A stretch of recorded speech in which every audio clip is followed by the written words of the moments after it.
When you don't here from God, దేవుని నుంచి నువ్వు విన్నప్పుడు, ఆ కనాను స్త్రీ వచ్చింది కదా, అస్సలు పలికాడా? అంతే కదా. సౌలుకు ఆమెకి ఏం డిఫరెన్స్ ఉంది?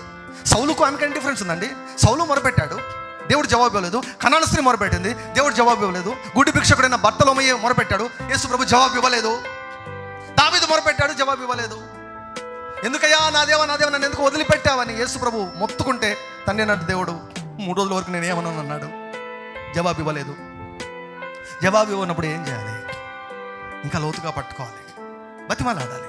మాట్లాడయ్యా, నీ ముఖ దర్శనం కావాలి, నీ ముఖ కాంతియే నాకు ధైర్యం ఇస్తుంది. హల్లెలూయా. నిన్నే నమ్ముకున్నాను, నువ్వు వాదించడం మొదలు పెడితే నేను ఎక్కడ నిలబడతాను? నాలో దోషము కాన రాకుండా ఉంటుందా? తెలుగులో నీ విశ్వాసతను బట్టి ఉత్తరం ఇమ్మని ఉంది. ఇంగ్లీష్లో ఒక వర్షన్లో భలే నచ్చింది ఒక మాట, you are famous for answers. నీవు జవాబులు ఇవ్వడంలో ప్రసిద్ధి ఉందావు కాబట్టి నేను మొరపెడుతున్నాను, జవాబు నాకు. నువ్వు ఫేమస్ కదా,